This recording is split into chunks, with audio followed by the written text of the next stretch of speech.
O Dória contou pra gente. Exatamente, o Dória. Deu uma assoprada. O Dória tomou cloroquina, mas quem sou eu? E ozônio também, mas quem sou eu para ficar... Tudo bem, doutor Zeballos? Vamos falar sério agora, porque esse é um assunto que a gente brinca, tal, isso aqui a gente tenta levar o programa na leveza. Isso, na leveza tal, mas eu fiz o protocolo do doutor Zeballos quando deu positivo, fui lá no dia seguinte, tive uma recuperação muito rápida, foram, sei lá, 3, 4 dias, tomei a medicação que ele me receitou, fiz todo o procedimento lá, o protocolo do Dr. Zeballos, porque a gente fala, né? Sempre você tem que ter um médico que vai cuidar de você. E aí tô recuperado, tô beleza, já tô correndo, já tô zeradinho. Queria agradecer você aí pela atenção, pelos profissionais e tal. Queria agradecer pela atenção que você teve comigo e com todo mundo. Mas a notícia mesmo é que hoje, às 11h30, teve um novo estudo sobre o Covid. É isso, doutor?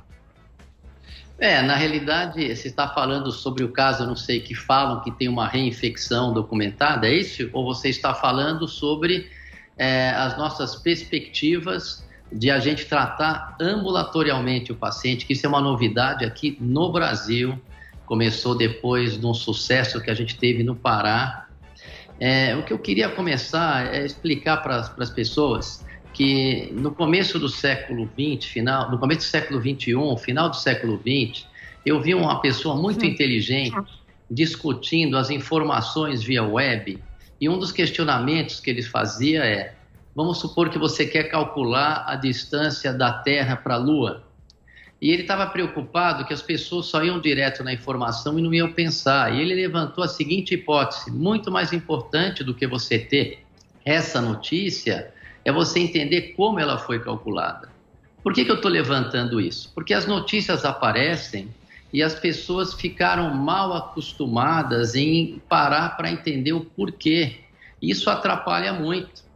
Então eu tenho boas notícias e eu vou explicar o porquê de cada uma delas. Então, por exemplo, está muito claro para a gente que essa epidemia tem começo, meio e fim. Isso é muito claro, em qualquer país do mundo você vê isso. Em Wuhan você vê as pessoas à vontade, na Suécia você vê os números em queda, em vários países da Europa, mesmo após abrirem as escolas, o número de fatalidades continuou caindo. Aí você vê os fatos, depois de ver os fatos você vai explicar os fatos. Talvez porque foi demonstrado que a criança não é um vetor tão importante como se achava. Foi demonstrado que as pessoas, talvez com poucos sintomas, transmitem menos do que imaginava. Isso são as teses que a gente tem para explicar o porquê das quedas. Outra coisa que aconteceu aqui em São Paulo foi, mesmo após a liberação, na periferia eles não conseguiram fazer o isolamento. O número das pessoas de baixa renda das comunidades continua caindo. E continua caindo de maneira vertiginosa. Os que têm ainda, que vão lá, por exemplo, para o Hospital das Clínicas, tem muita gente de fora. Eu, por exemplo, estou com pacientes internados, mas a maioria deles veio de outros estados. Porque o grande problema dessa doença, o que mais mata, é o atendimento tardio, porque você perde aquele time de controlar o quadro inflamatório pulmonar. Então, quer dizer... essas notícias são fantásticas. Outra coisa, reinfecção. Falou agora que já cansei de ver, todos os casos de reinfecção foram depois analisados e viram que não é. Agora tem primeiro caso em Hong Kong documentado de reinfecção. Eu quero ver, porque se for o primeiro caso no mundo, quantos milhões de pessoas foram infectadas? É o primeiro a se reinfectar? É para assustar, para trazer uma segunda cepa que estão falando? Eu não estou vendo isso nem na China. Em Wuhan está todo mundo à vontade.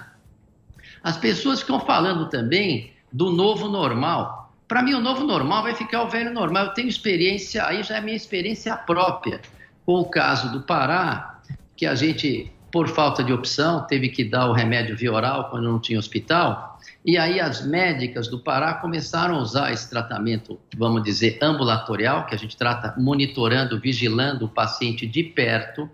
Nós tratamos na residência, como foi o seu caso. Sim. Sempre lembrando que 85% das pessoas não desenvolvem nada. Quando aparece uma lesãozinha no pulmão, a gente não espera, não vou pagar para ver se ele vai ser dos 5% que vai evoluir para uma lesão importante, aí a gente entra com a nossa estratégia de tratamento, que é mais ou menos o que a gente usou no Pará. E eu acredito, na minha opinião, que vão mostrar estudos, estou falando aqui antes, que quem começa com esse tratamento pulmonar numa fase inicial da lesão pulmonar, talvez tenha mais complicações inflamatórias. Então, a periferia de São Paulo é a prova disso. Todas as escolas que abriram em outros países mostraram que a epidemia está em queda. Aqui em São Paulo, após a abertura, também continuam em queda os números de São Paulo. Teve uma pequena marolinha das pessoas de uma renda um pouquinho maior, porque essas pessoas se isolaram muito e voltaram, mas todo mundo pegou e eu estou tratando todo mundo em casa. De qualquer forma, eu já falei aqui em relação, vamos falar sobre o isolamento. O lockdown se demonstrou, aquele prolongado, se demonstrou lesivo à sociedade sobre vários aspectos, desde o aspecto de desgaste emocional, houve colapso na Espanha nos hospitais psiquiátricos, até o aspecto desenvolvimento das crianças, que as crianças estão em constante desenvolvimento e ficam paradas em casa, o estresse.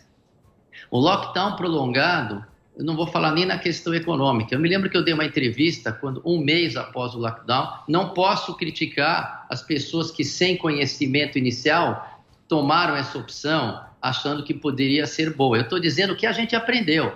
Sim. A gente aprendeu que o lockdown prolongado não resolve e é muito mais nocivo do que se você fizesse aquele início, como eu falei aqui na Jovem Pan, de 21 dias, se prepara para a doença. O problema do lockdown não é para a pessoa não pegar, porque se ninguém pegar, a epidemia não acaba nunca. O problema do lockdown é para os países que têm estrutura, como São Paulo, montou 2 hospitais de campanha, etc., se preparar e depois você flexibiliza as pessoas de baixo risco e aí as coisas vão voltando ao normal. E outra coisa que eu quero falar sobre a Organização Mundial de Saúde. Você tem um camisa 10 que nunca perde pênalti. Aí de um tempo para cá o cara começa a perder pênalti, perde 1, perde 2, até perde a confiança no teu. Então, em relação à Organização Mundial de Saúde, voltou tanto atrás que eu perdi a credibilidade. Isso nos obriga a pensar. É isso que eu quero, que as pessoas, a partir de hoje, vocês vejam os fatos e vejam os trabalhos que falam a favor dos fatos. Imunidade celular, o que é isso que está tão na moda, que está aparecendo? Não precisava ser médico para saber que a espécie humana desenvolve uma imunidade competente, mesmo porque só 5% vai para o estado crítico. E desses 5% que vai para o estado crítico, eu costumo dizer que ia depois do divisor de águas, que foi o corticoide, quando eu tive a sorte, no meu primeiro caso, resolver. Então, o estado crítico são só 5%. Se não tem novas epidemias, se a Wuhan está todo mundo lá ouvindo música aglomerada, na Itália está todo mundo cantando sem máscara, é porque as pessoas vão perdendo o medo com o tempo, porque não aparecem evidências de reinfecção que assusta. Não aparecem essas evidências. Então, gente, observem os fatos. Qual é a única imunidade que a gente sabe que é duradoura? É a imunidade celular. Anticorpos, para quem está nos ouvindo, não é sinal de neutralizar vírus. Apenas alguns anticorpos são neutralizantes. E as pessoas, elas produzem 2 imunidades. Uma que a célula vai lá, mata a nossa célula infectada, e a outra que é com anticorpos. Isso varia de pessoa para pessoa, por isso que tem pessoa que não produz anticorpos. Mas uma coisa é fato, a espécie humana desenvolve imunidade. E quer uma boa notícia?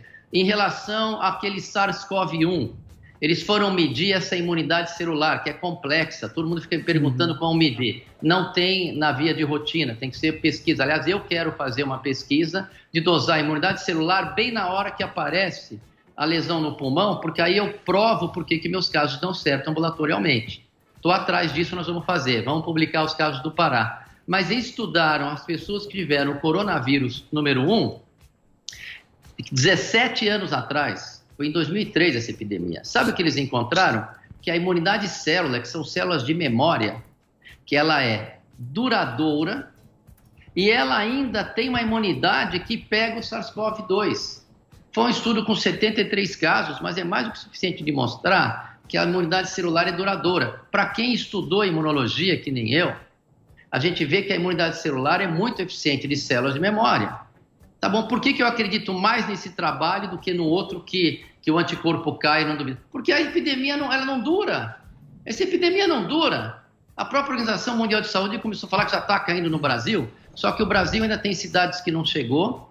E eu queria falar para vocês que essa estratégia terapêutica, nós temos uma instituição que hoje é a mais importante do Brasil, na minha ótica, que nasceu com a doutora Luciana Cruz, quando a gente resolveu lá as questões do Pará. Nós desenvolvemos estratégias terapêuticas bastante eficientes e nós demos uma vez um webinar com a Marina Bucar, que é uma piauiense que também deu corticoide lá no Piauí, e nós desenvolvemos uma webinar para compartilhar o resultado que a gente chama do Milagre do Pará.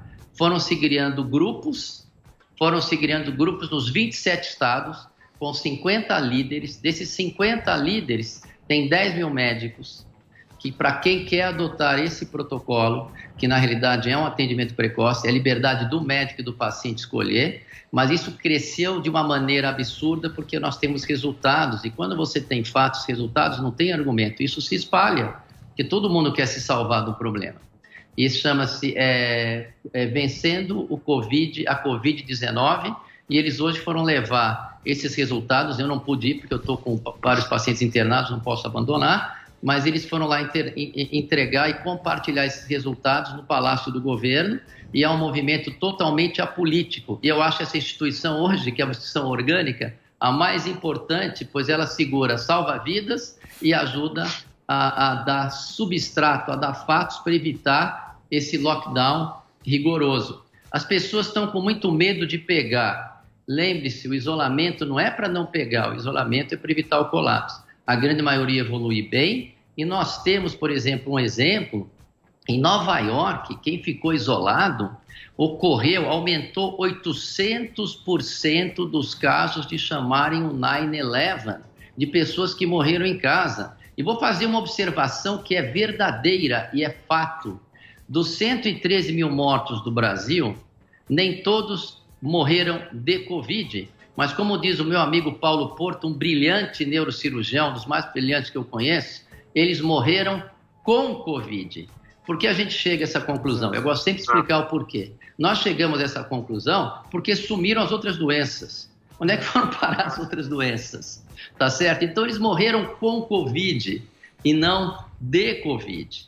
Então, o que fica claro, o que fica muito claro hoje é que muitas das notícias geraram muito pânico, porque as pessoas pararam de pensar, que nós nos acostumamos só a ler a notícia e não pensarmos mais.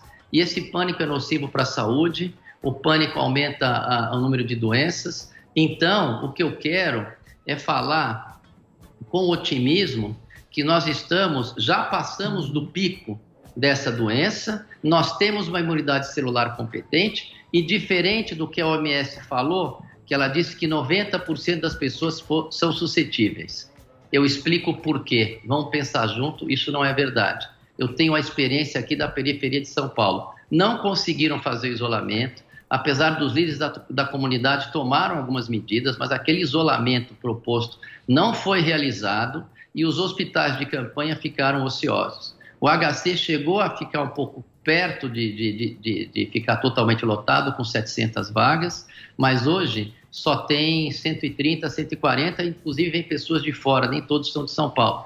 Ora, se 90% de 14 milhões de pessoas são suscetíveis, 5% dessas pessoas evoluiriam para o estado clínico, era para fazer mil hospitais de campanha que não ia segurar ontem. Sim. Então é uma questão de explicação fácil. Então apenas atacando mais 20%. Outra coisa, taxa de transmissão, o que é isso? É quando uma pessoa transmite para quantas pessoas? Num primeiro momento eu entendi que a transmissão dos suscetíveis era muito rápida. E foi verdadeiro isso, que eu vi isso. Mas depois diminui, por exemplo, em Recife, em Natal, uma pessoa, isso há 2 semanas atrás, estava transmitido para menos de uma. Então, quer dizer, tem começo, meio e fim. Aqui no Brasil, nós desenvolvemos estratégias terapêuticas que evitam internação na grande maioria das pessoas. Mas evita mesmo, eu já tenho 300 casos, porque eu já tenho, não sei quantos eu já atendi, talvez 500, mas eu já tenho 300 casos desse pessoal que veio aqui para São Paulo, que o grande Everton, brilhante Everton, clínico da maior alta qualidade, está vendo muitos desses meus pacientes, e desses 300 casos, eu não tive que... todos foram bem-sucedidos. Bom, 85% melhora sem tratamento. Só que eu não estou achando nem os 15, nem os 10, nem os outros 5% comigo, já tem 300. Provavelmente essa estratégia terapêutica funciona. Vamos aos fatos e aí depois os trabalhos que justificam os fatos. Então, é isso que eu queria falar para vocês. E eu acho que nós vamos voltar para o novo normal, a imunidade de rebanho está aumentando. Só estou olhando aqui, eu quero que vocês me façam perguntas à vontade. Eu tenho, por exemplo, eu tenho dados dos colegas que conversam comigo. Eu tenho lá em Joinville o Dr. Roberto Becker. Ele me manda os áudios. Zebalo, já atendi 66 pessoas, não tive que internar ninguém. Como é que eu vou documentar isso? Eu vou publicar o Milagre do Pará e vou tentar achar, que também eu sou médico de ficar trabalhando todo dia, preciso que alguém faça isso para mim. Quero medir a imunidade celular logo após a lesão do pulmão, para os médicos que têm medo de dar corticoide um pouquinho antes perderem esse medo. Mas os fatos estão aí. Estou à disposição, Emílio. Eu queria agradecer você pelo atendimento, o Everton também, e trazer boas notícias, boas informações, umas notícias positivas aí. Vamos torcer, né? Soluções. Vamos torcer aí, trazer essas soluções, porque a gente foi muita desinformação, sim, né? Muita desinformação. Uma hora é uma coisa, outra hora é outra, uma hora a máscara funciona, outra hora não funciona, uma hora é lockdown e tal. Mas é bom a gente saber que a gente tem profissionais como você, assim, no Brasil inteiro, claro, o pessoal que está aí na linha de frente está resolvendo o problema. Queria agradecer o papo, viu, doutor Zeballos? Eu só queria falar uma coisa da máscara. Não corre de máscara. Pode dar retenção de CO2, pode dar 5. No lugar aberto, não é para correr de máscara. Tá bom? Muito bem. Deixa eu passar aqui, ó. O Instagram do Zeballos é @Zeballos. É Zeballos o quê, Delari? S59. Zeballos 59. Zeballos, Zeballos 59. Com 2 L's. Você entra lá com 2 L's, você entra lá no Instagram. Doutor, obrigado, hein? Imagina, obrigado a você pelo